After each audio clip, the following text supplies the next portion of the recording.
ఇదే కదా నీ కదా ముగింపు లేని రైసరా సాగదా నిస్వార్థమెంత గొప్పదో ఈ పదము రుజువు కట్టదా సిరాలు లక్ష వంపదా చిరాక్షరాలు రాయదా నిసీధి ఎంత చిన్నదో నీ కంటి చూపు చెప్పదా నీలోని వెలుగు పంచగా విశాల నింగి చాలదా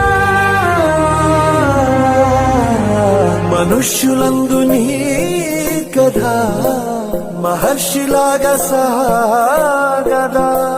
మనుష్యులందు నీ కథ మహర్షిలాగా సాగదా